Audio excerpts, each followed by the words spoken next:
মাঝে একদিনের পরই 15ই আগস্ট। এই দিনটা বাংলাদেশের ইতিহাসের অতি গুরুত্বপূর্ণ দিন। এক একজন এক একভাবে এটাকে দেখেন। এটাকে কিভাবে দেখা উচিত সে আলোচনায় যাচ্ছি না, কিন্তু এই 15ই আগস্টকে কেন্দ্র করে বাংলাদেশে বেশ কিছু অঘটন ঘটার আশঙ্কা করছেন কেউ কেউ। কিন্তু প্রশ্ন সেখানে না, প্রশ্ন একটু অন্য একটা জায়গায়। আমাদের রাষ্ট্র তার নাগরিকদের জানমালের নিরাপত্তার জন্য যা যা করণীয় তা করবেন আমরা প্রত্যাশা করি, কিন্তু সম্প্রতি 15ই আগস্টে কর্মসূচি নিয়ে প্রেস সচিব যেটা বলেছেন, প্রধান উপদেষ্টার প্রেস সচিব, সেটা আসলে কিভাবে বলেন তিনি, বা আমরা আসলে কি করতে পারি। আমি একটা হেডলাইন পড়ছি, তিনি এভাবে বলছেন, 15 আগস্টকে কর্মসূচি পালন করলে ব্যবস্থা। আমি বিস্তারিত পড়ি। উনি বলছেন, বর্তমানে আওয়ামী লীগের কার্যক্রম নিষিদ্ধ রয়েছে। 15 আগস্ট শেখ মুজিবুর রহমানের হত্যাকাণ্ড হয়েছে, এটি দুঃখজনক। তবে এই দিনটি আগস্টের 31 দিনের মতোই। কেউ ধানমন্ডিতে বা কোথাও কর্মসূচি করতে গেলে তাদের বিরুদ্ধে আইন অনুযায়ী ব্যবস্থা নেওয়া হবে। তিনি বলেন, নিষিদ্ধ আওয়ামী লীগের কার্যক্রম চালাতে চাইলে আইনশৃঙ্খলা বাহিনী সেটি দেখবে। আওয়ামী লীগের নিয়ে প্রশ্ন না, আওয়ামী লীগের কার্যক্রম নিষিদ্ধ আছে। আমরা এভাবে যদি ধরে নেই যে আওয়ামী লীগ তার ব্যানার নিয়ে ধানমন্ডি 32 বা অন্য কোথাও কোনো কর্মসূচি পালন করতে যাচ্ছে, সেটার বিরুদ্ধে ব্যবস্থা নেওয়া সম্ভব, কারণ এটা আইনের মধ্যেই এই দলটার কার্যক্রম নিষিদ্ধ আছে। কেউ কেউ এটা নিয়ে প্রশ্ন করছেন, আমি সেই আলোচনায়ও যাচ্ছি না, কিন্তু এটা নিষিদ্ধ আছে। তাই এটা কেউ করা মানে হচ্ছে আইন লঙ্ঘন করা, বেআইনি কাজ করা, এবং বেআইনি কাজ করলে রাষ্ট্রীয় আইনশৃঙ্খলা রক্ষাকারী বাহিনী ব্যবস্থা নিতেই পারেন। কিন্তু আমরা যদি এভাবে দেখি, আওয়ামী লীগের যদি এরকম হয়, আওয়ামী লীগের কেউ না, বা তারা তাদের ব্যানার নিয়ে না, সাধারণ নাগরিক বা আওয়ামী লীগের প্রতি সিম্প্যাথাইজার অনেক মানুষ এই দেশে এখনও আছে। মানে আমি এই মর্মান্তিক অভিজ্ঞতাটা আসলে নিতে পারি না। আমরা এটারও সাক্ষী হলাম, মানে একটা দেশকে জাস্ট ধ্বংস করে শেষ করে দেওয়ার পরও এই দেশের এখনও উল্লেখযোগ্য সংখ্যক মানুষ এই দলটাকে সমর্থন করে। যাই হোক, সিম্প্যাথাইজার, তারা দলের কেউ না, তারা কি করবেন? এখন আমরা ধরে নিই তাদের কেউ যদি 32 নম্বরের দিকে যায়, ধরে নিলাম, বা অন্য কোথাও, প্রেস সচিব বলছেন অন্য কোথাও কিছু করা যাবে না, দেশের অন্য কোনো জেলায়, অন্য কোনোখানে, ঢাকার অন্য কোনোখানে যদি কোনো কর্মসূচি করে, তাহলে সেটা কিসের যুক্তিতে সরকার আসলে বাধা দেবে? এই প্রশ্নটা আমাদের করা দরকার আছে। প্রেস সচিব এর আগেও একবার, তখন আওয়ামী লীগের কর্মকাণ্ড নিষিদ্ধ হয়নি, আওয়ামী লীগের লিফলেট দিয়েছিল তারা, যে লিফলেট দেয়া নিয়ে বিভিন্ন জায়গায় সমস্যা হয়েছে, তখনও তিনি বলেছিলেন আওয়ামী লীগের হয়ে কেউ লিফলেট দিলে বা কোনো কর্মসূচি চালালে গ্রেফতার করা হবে। তখন আমি প্রশ্নটা তুলেছিলাম যে আওয়ামী লীগের লিফলেট দেয়া কোন যুক্তিতে ক্রাইম, কোন যুক্তিতে অপরাধ যে তাকে গ্রেফতার করা যায়?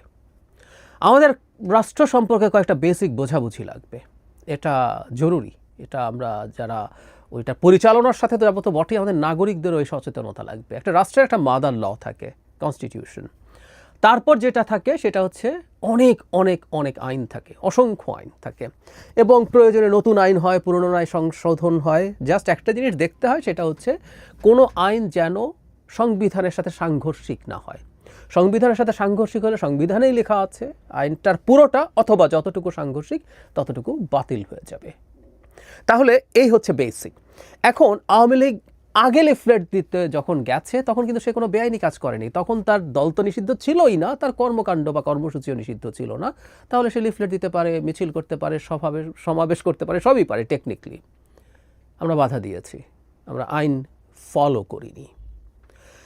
এখনও একই কথা, 15ই আগস্ট চাইলে আমরা কেউ যদি মনে করি 15ই আগস্ট একটা আইনের মধ্যে ঢুকিয়ে দিলাম যে আওয়ামী লীগের কর্মসূচি না, এর মধ্যে 15ই আগস্ট জনসাধারণও পালন করতে পারবে না, এরকম একটা ধারা যদি থাকতো, তাহলে আমরা বলতে পারতাম এই আইন তুমি ভঙ্গ করছো। আমরা প্রায় একটা কথা বলি, আইন সমালোচিত হতে পারে, আইনের শাসন মানেই ভালো না, আইন হওয়া মানেই ভালো না। আমরা দীর্ঘদিন বিশেষ ক্ষমতা আইনের কথা বলেছি, বিশেষ ক্ষমতা আইন নিয়ে আমাদের তীব্র আপত্তি আছে, কিন্তু বিশেষ ক্ষমতা আইন দেখিয়েও যদি কাউকে কখনো গ্রেফতার করা হয়, আমরা বলতে পারি যেটা বিশেষ ক্ষমতা আইন দিয়ে হয়েছে। আমি ধারণা করি 15ই আগস্ট যারা কর্মসূচি পালন করবেন তাদেরকে বিশেষ ক্ষমতা আইনে গ্রেফতার করবেন, করা হতে পারে, আমি নিশ্চিত নই, কারণ বিশেষ ক্ষমতা আইনে আপনার সন্দেহজনক কোনো কিছুকে দেখিয়ে এটা করা যেতে পারে। সেটা কি ঠিক হবে?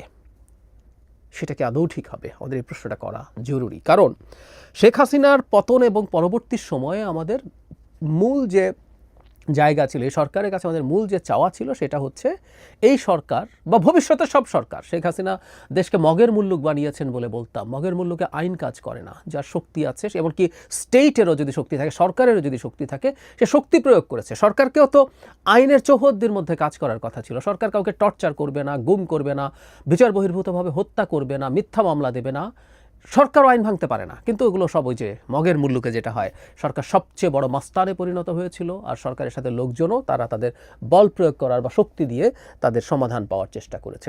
সো আমরা পোস্ট 5th অগাস্ট আমরা চেয়েছি বাংলাদেশে এই প্রবণতাটা থাকবে না, বাংলাদেশ আইনের মাধ্যমে চলবে এবং ভবিষ্যতেও একই জিনিস হবে। আমি খুব ইউটোপিয়ান চিন্তা করি না যে সুর করে সব এরকম হয়ে যাবে, কিন্তু ভবিষ্যতেও ধাপে ধাপে আমরা সেদিকে যাব। তাহলে 15ই আগস্টের ব্যাপারে আগে ভাগেই বলে দিচ্ছেন, মানে খেয়াল করি প্রেস সচিব কিন্তু বলে দিচ্ছেন কর্মসূচি পালন করতে গেলেই গ্রেফতার। কর্মসূচি পালন কেউ করতে গেল, সেখানে কোনো রকম কোনো সমস্যা হলে অবশ্যই গ্রেফতার করা যাবে, আইনশৃঙ্খলা রক্ষাকারী বাহিনীর কাজই তো সেটা। বরং এটাকে এমন হতে পারতো না যে সরকার চাইলো যে পারমিশন চাইতে হবে যে কে কে কোথায় কর্মসূচি পালন করতে চায়, সেই পারমিশন যারা যেগুলো আছে সেগুলোই দেয়া হবে। এবং এটার কারণও আমরা বলতে পারি যে এখন সরকার নিজের ধারণা করে যেগুলোকে ঘিরে নাশকতার শঙ্কা আছে, সুতরাং সরকার সেখানে পর্যাপ্ত নিরাপত্তা ব্যবস্থা রাখবে যেন ওই সমাবেশ থেকে বা ওই সভা থেকে কোনো কিছু না হতে পারে। বা উল্টো আমরা প্রায় বলি যে এজেন্ট প্রভোকেটিয়ার থাকে, যে তারাই তাদের ওপরে এই ধরনের একটা হামলা টামলা করে একটা কেওস সৃষ্টির চেষ্টা এবং সরকারের বদনাম করার চেষ্টা হতে পারে, এগুলো প্রিভেন্ট করার জন্য আমরা কিন্তু পারতাম। আমি প্রায় একটা কথা বলি, আমাদের প্রতিটা ভুল কিন্তু এখন এবং পরবর্তীতে আওয়ামী লীগের জন্য গুরুত্বপূর্ণ কতগুলো অস্ত্র তৈরি করবে, অস্ত্র তৈরি হচ্ছে। ইনফ্যাক্ট যখনই আমরা অন্যায়ভাবে বেআইনিভাবে, আওয়ামী লীগ না সাধারণ মানুষ, এখানে কিন্তু এখন আওয়ামী লীগেরও প্রশ্ন না, আওয়ামী লীগ কর্মসূচি পালন করবে না ধরে নিলাম, কিন্তু আওয়ামী লীগের প্রতি প্রচুর সিম্প্যাথাইজার্স আছে যারা পদে নেই কিন্তু আওয়ামী লীগ করে। এখন যিনি পদে নেই আওয়ামী লীগের, তাকে তো আমরা আওয়ামী লীগ বলতে পারি না, তিনি যদি কর্মসূচি পালন করেন, এগুলো প্রত্যেকটা গ্লোবাল কমিউনিটির কাছে আসলে গিয়ে হাজির হবে, পাঠানো হবে। তারা খুবই মেটিকুলাসলি এগুলো প্রিজার্ভ করছেন, পাঠাচ্ছেন। এবং সত্যি বলতে বৈশ্বিক যে মানবাধিকার সংস্থাগুলো আছে বা অন্যান্য অর্গানাইজেশনস আছে, অন্যান্য দেশ আছে, তারা নিউট্রালি যদি দেখেন, এটা তো আসলে এক ধরনের অধিকার হরণ করা বটেই। 15ই আগস্টকে কেউ যদি তাদের মতো করে পালন করতে চান, তাদের মতো করে আলোচনা করতে চান, তাদের নিজস্ব ব্যাখ্যা নিয়ে কথা বলতে চান, একসময় যেটা শোক দিবস পালন হতো সেইভাবে যদি কেউ করতে চান, সেই অধিকার, এটা তার রাষ্ট্রীয়ভাবে হচ্ছে না, সেই অধিকার তো আসলে তাদের আছে, সত্যিকার অর্থেই আছে। এবং আমরা যখন চাপিয়ে বলে দেই যে এটা করা যাবে না, ব্যক্তিগত পর্যায়ে এটা করা যাবে না, এটা নিষিদ্ধ, এটা হারাম, এটাও এক ধরনের স্বৈরতান্ত্রিক আচরণ। আমি ফ্যাসিস্ট নাই বললাম, কিন্তু এটাও এক ধরনের স্বৈরতান্ত্রিক আচরণ। এই স্বৈরতান্ত্রিক আচরণ এই সরকারের দিক থেকে ভুল হচ্ছে, কোনো সন্দেহ নেই। আমি মনে করি এখনও যদি সুযোগ থাকে সরকারের এই ব্যাপারে একটা স্পষ্ট বিবৃতি দেওয়া দরকার। 15ই আগস্ট কী করা যাবে, কী করা যাবে না, এটা এবার না, ভবিষ্যতে 15ই আগস্ট আসবে।